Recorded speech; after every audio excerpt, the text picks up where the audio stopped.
What's up, skate fam? Welcome to D's Skates. In today's episode, I want to revisit a topic I covered roughly 4 years ago. As the title suggests, this video is about roller skate wheels produced by an independent Australian maker named Scott Corey, owner of Corey Skates. This is not a review video of a particular product.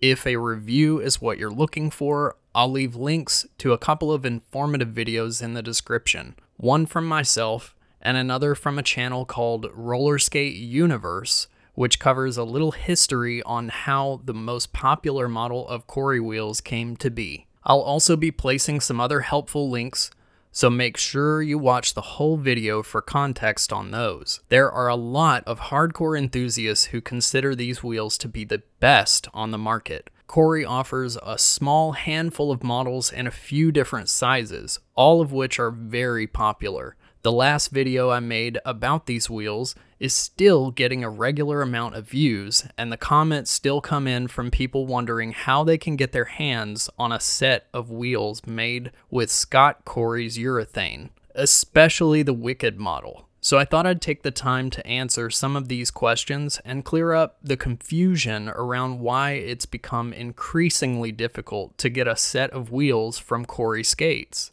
First, I want to say that the Corey Wheels website has had some updates, and when Corey has wheels in stock, it seems much easier to get an order placed than on the previous site where the buyer had to order through email correspondence. Unfortunately, Corey's most sought-after wheel model, the Wicked Scott, is no longer in production. On numerous occasions, Corey has mentioned how difficult these wheels are to make. It seems to me that he's somewhat of a perfectionist and stays frustrated at the amount of blemishes that can occur when producing the Wickeds. As a result, you can now only find this model on the used market in small Facebook groups, and you'll pay what seems like a small fortune for them. Are they worth the effort and money? Some would say yes, but personally, I think the models he still produces are perfectly fine. To me, the difference in the Wickeds and the wheels he is still making is not large enough to warrant paying what essentially feels like scalper prices, but to each their own. Probably the most regularly produced wheel model is the Enforcer, which comes on a fanjet hub with separately poured urethane tires. Enforcers can range across a few variations, but their concept is generally the same. The tires are fixed to their hubs via a clip on the backside of the wheel. This design ensures that skaters don't have to purchase a new set of hubs every time they want new urethane, and replacement tires can be found at a much lower cost than ordering a complete set of wheels. And considering the outrageous price of shipping in and out of Australia, I find this to be a great option.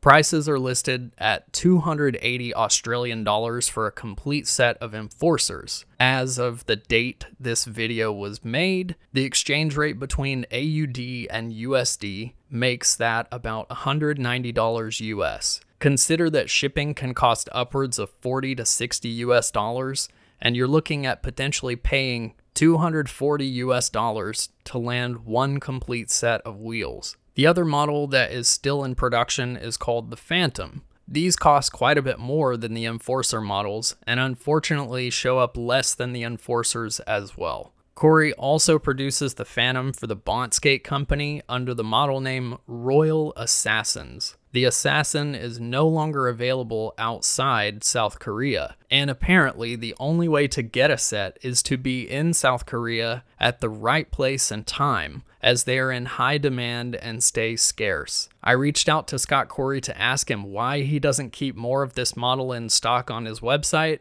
and his response was, "I still make Royal Assassins for Bont, and they all ship to Bont, Korea. My version of the Royal Assassin that I branded as Phantoms rarely get made simply because I can't supply Bont with enough, so it really isn't right if I'm making them for myself to sell." Which brings me to the final question I get asked the most. Why is it so hard to get any set of Scott Corey made wheels?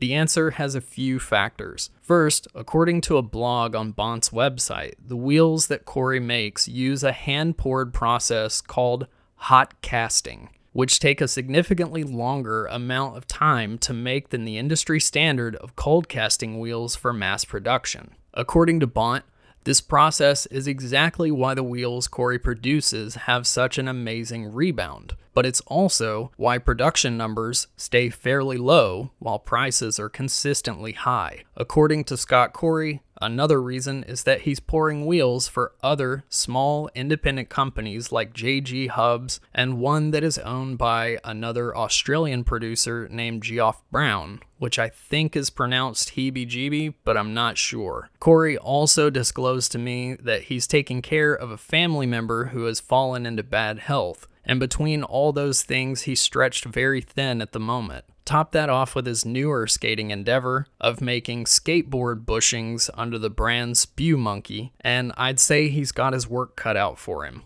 It looks like those of us wanting some of his products will have to exercise a little patience to get them. I want to say thank you to Scott Corey for always graciously answering my questions.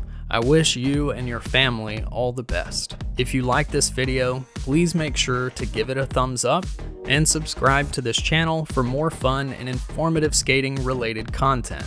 Please leave a comment if you have any input you'd like to share about Corey Skates products, and I will see you the next time I lace up.